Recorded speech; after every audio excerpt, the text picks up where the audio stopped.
As minister, my fidelity is to the Ghanaian people. I have had to act in the interest of the Ghanaian people. And I believe that the Ghanaian people have been fleeced and exploited for too long. I wrote back to the NCA on Monday and directed the NCA in that letter to suspend the broadcasting license of DSTV effective 7th of August 2025 if they fail to effect a reduction in their bundle prices. And I know that they are banking their hopes that the Ghanaian people will complain about the Premier League. No, there are several ways of killing a cat. Ghana and you decide the price. And you will decide the price of the money. So, Untimia, I any see a pay, and you better, yeah, UK, but on our born in the Anya, but may mau apple. We naked to Suguan Bina.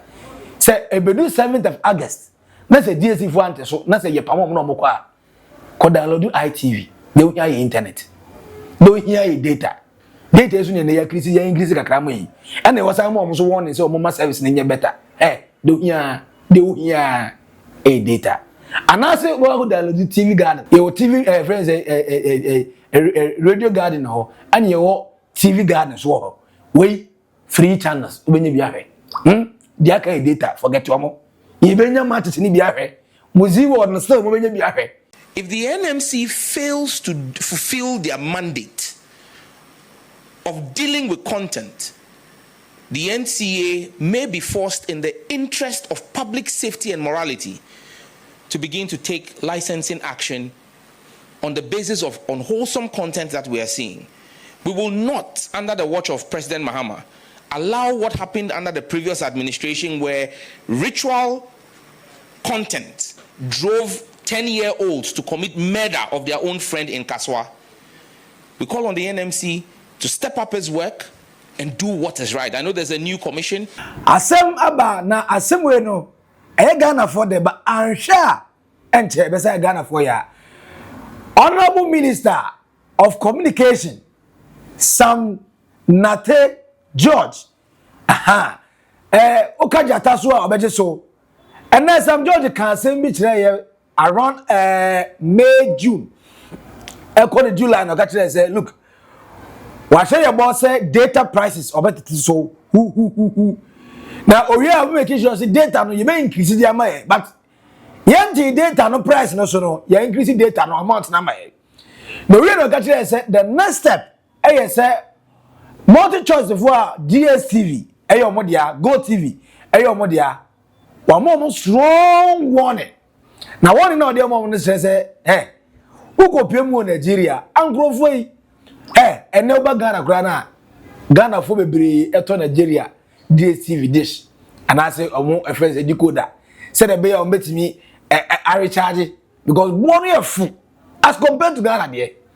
Into another minister no catch DSTV for say, hey, NCA, one country DSTV for ne say me penny to penny noa. Omo making sure say on met the price so especially Emra cedi no appreciate over the dollar. Okachi omo we no hey say omo nti say no go bi nu mabe ministers omo say omo hu no cry omo mu boga na na swine and to otwe letter dey come omo no so twe letter man the back I said the watch letter come oba na open no ba na mpe na wa mark letter no na wa sa send no letter na ma back na watwe for fraka just chama ishiade na bro fonye omontre letter na ba back am ga tire minister say who had cedi na in recent times over 280 a friend is an increment and am cedi no depreciate duru enti sika na bona ye di atoto so nyina no ye cedi no performance ana ekofo enti enya dia ye to so ne anate ye to so chena na when Sam George say our message edema multi choice for DSTV and Go TV. The had depreciated in the preceding 8 years by 240%. And they claimed that my request for a reduction on the basis of the appreciation of the cedi was unfounded because, in their words, the appreciation of the Ghanaian cedi over the last 6 months has been a fluke which could not be sustainable. As minister, my fidelity is to the Ghanaian people. I have had to act in the interest of the Ghanaian people. And I believe that the Ghanaian people have been fleeced and exploited for too long.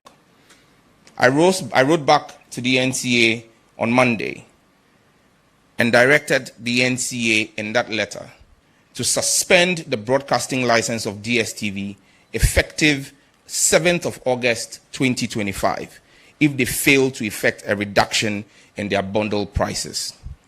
I cannot, as minister serving the Ghanaian people, continue to watch what can best be described as plain stealing happening to the Ghanaian people. In my letter to them, I gave them scenarios from 7 markets that DSTV is operating in. The same content in the premium bouquet that is offered to Ghanaians for $83 equivalent is offered to Nigerians for $29 equivalent. How can anyone explain this price disparity to me? Enough of the mistreatment of the Ghanaian consumer. They either comply with the reduction, because in Nigeria, in the same time frame that they say the Ghanaian cedi has depreciated by 240%, the Nigerian naira has depreciated by 409%. If Nigerians are paying equivalent of $29, DSTV must charge same here in Ghana, or we will suspend their broadcasting license effective 7th of August 2025. What is good for Liberians and Nigerians is good for Ghanaians. I am not threatening multi-choice, and I'm not hounding them out. We're simply protecting the Ghanaian people. I have made a request for 30%. What I consider a proactive step will not be you writing to me and tell me that the prudent management of the economy by the Mahama administration that has led to upgrades in our credit rating by Standards and Poor's, Fitch, you tell me that that is a fluke. And so in my letter to MultiChoice, I asked them since when they began rating economies. Because for them to tell me that the improvement, the over 30% appreciation of the Ghanaian cedi is unsustainable and cannot be projected against, I want to know what expertise they have in determining the future of the Ghanaian economy. We are simply acting as regulators. We will not give a license to a foreign entity to come and fleece Ghanaians. You want to work here in Ghana, you will work in the interest of the Ghanaian people. I gave them 21 days, they responded. I've given them another 7 days. By 7th of August, the NCA would suspend their broadcasting license if they don't come back to us with a reduction in price for the Ghanaian people. And I know that they are banking their hopes that the Ghanaian people will complain about the Premier League and no. There are several ways of killing a cat. Some George can be a very simple way. A naked truth, our old Boga Trends. Making sure, say, over subscribe, like it. Now, share more with you and make sure notification button. Only the SOE. Tap it up, say pam pam pam. Yeah, and when you begin see, for comment no, at the comment section as sema Papa no ekaya. Let the tintin. Multi-choice for DSTV watcher brand no simple. Was it they da mu ye no ntia se mo se Ghana ye cedi no na ye depreciate enti na mutu musa. O se o kopie mu naira no so awo Nigeria naira no over 409% in naira no a depreciate as compared to the dollar.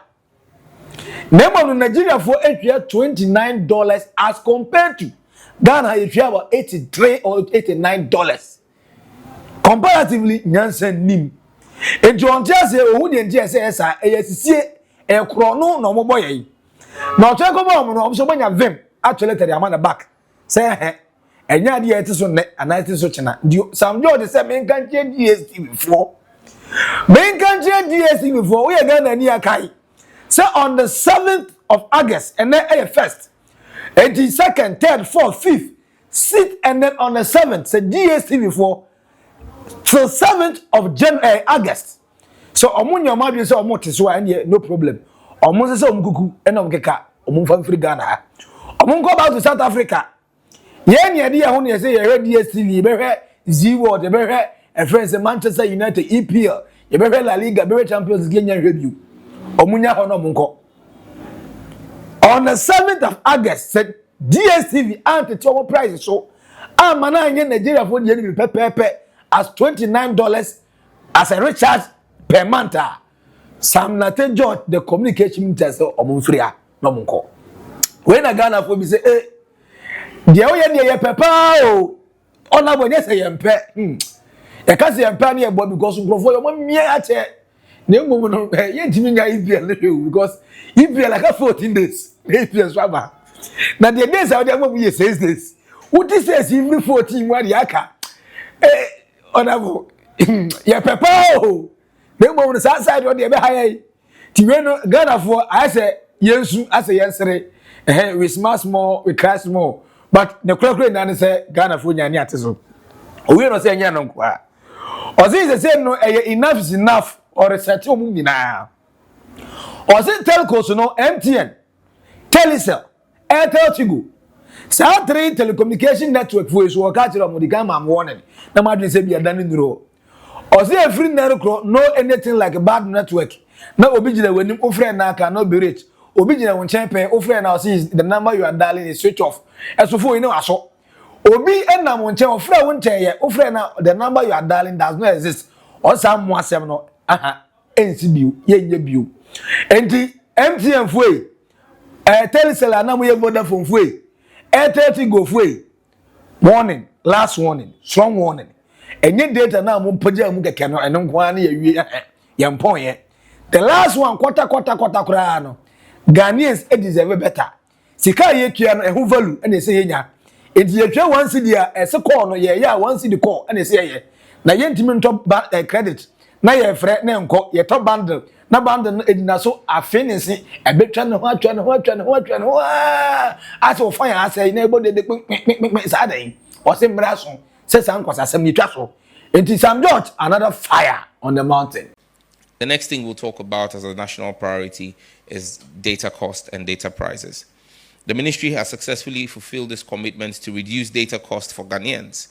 Effective 1st of July 2025, all major mobile network operators implemented revised mobile data tariffs, significantly increasing the volume of data at existing price points and effectively reducing the price of data. MTN increased all data bundles by 15%, while Telecel and Airtel Tigo raised theirs by 10%. High-use data bundles also saw major improvements, such as the restoration of MTN's 399 Ghana cedi bundle, which now offers 214 gigabytes of data as against the 92 gigabytes of data before the Mahama administration.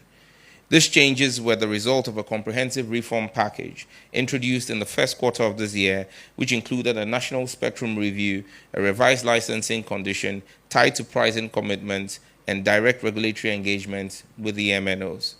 Additionally, the three leading operators have committed to invest a combined $150 million in their networks by the end of the year to improve quality of service and reliability.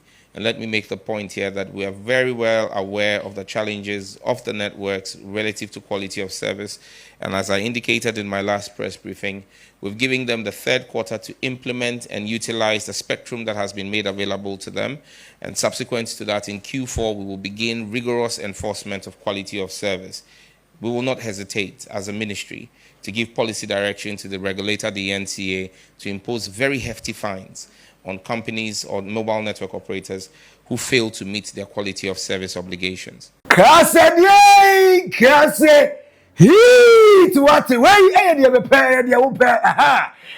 Naked truth. But sana na me bibi sana no mani agina ma feel trabie. Esa me da te se obara o ya certify no mpam na wada no we dey obeda correct. Sam George say DSTV for hule muntwam munyanse hunu no monte so. Because Ghana need to mean na Ghana anye illegal enkoto Nigeria for dish enfa nkotwe Nigeria for subscription and make sense. The amount for craft for the business. Into otimi one particular decoder nipa 20 ni aka magu so because in Nigeria for there. Na omunya quality of service meanwhile they are paying the same amount obi oti Nigeria enye a full compact and as family size need there or say sa packages ni na chama wanted to say Nigeria dey na pepe or so copy Nigeria dey ni boy den $29 Uba Ghana high na $83 or say why do you say Ghana you say Nigeria for na Nigeria for over there population 300 million population yet 36 million peno mo be say muku ye wo or say ano Sam Nate George as the communication minister. John Dramani Mahama oyene president e ka so be reset Ghana, including the communication sector. Na yenim say ye the 1 million coders eba ye be here data again, and then you into digitalization and your information era where there's disinformation and misinformation into among for here so many opportunity on television stations are a bit more credible news on me hana hons and no correct and make sense. Say DSTV for 3 seconds be no 2, 3 seconds be no 2, but fortunately I feel the young minister Beka Samaye first year 2 my entry agbonya na BSD, but when one be starting for the John Dramani Mahama one superb work be about office na gas part of say limited government expenditure no enye ministers of assist the pay enye no nko the one thing obesa ni say office say your government appointee say Ghana ban betria say DSTV allowance or say nkwase asem Ghana ban tria DSTV allowance bia wo sika go twa allowance and every our pocket eti you try DSTV allowance and say ade ase ebenya hope enche cause Ghana ban dey to say ne boy dey to ntwa then obedri yetimamufo no unfortunately enough it have been done so. Sam Nate George communication minister say ampa John Dramani Mahama say mo piao odwene mo ho enti DSTV for either say ye ne yenuanam alata yafo Nigeria for the same charges mo charging Nigeria for no the same thing or say in fact the argument or the man DSTV for say about 7 good countries are or the example omuni na Ghana twa chen omuni na onim se Ghana gold no madwen se che Ghana for ebotom dia ana ombu se ya ne akoto tone gold kakra ne dia go sika ne dia bre omo a ye ni na ye bre anse ne nya sika enti ondi me boy kro no fa South Africa enti we ogudu bye bye. It's either on the 7th of August by the time we be do ono no matter so and also omo se omo ne man South Africa ka se MTN so every South Africa DSTV multi choice esu free South Africa multi choice friends MTN for so or the one year more plus Telecel and Airtel Tigo say every network no o man nye ni ya ke as mbesi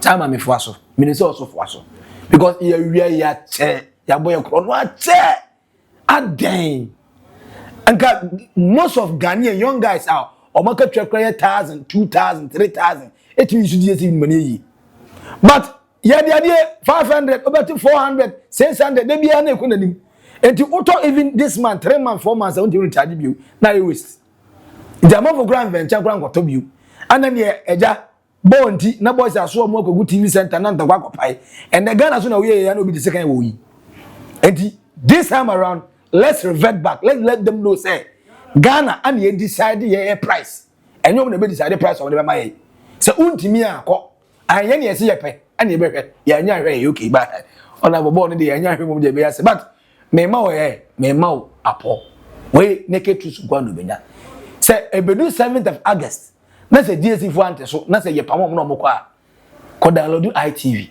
dey hear your internet dey hear your data esu ne ya krisi ya increase kakra mo yi and e wasa mo so won say o mo service ne nye better dey hear a data and I say we go download TV garden your TV friends radio garden ho and your TV garden so we free channels obenye bi ahwe dia ka data forget your mo ye benya match ni bi ahwe muzi word no still mo benya bi ahwe ye pay alternative sikana nka do go to subscription of auto data for hebi our phone so or laptop so and as TV so say smart TV nko ade a upon am dey am we apọ kron for comments no at comment section I say the Sam George the communication minister or the aba no eye wo de and I say odie ho say bo no nya bi hwe MTN Telecel ana Airtel Tigo network no eye kian ne ki eso mo ne papa DSTV ne bo no obete so hu say want to say kunkom ene obekọ ebe ha no ebe ha ye Ofi bebre bofo so bebre subscribe like na share ma unya enya bibie edinu da so eye ba akopɛ number 1 Maxi Billian o get me naked truth live Oldboga trends makra bye bye.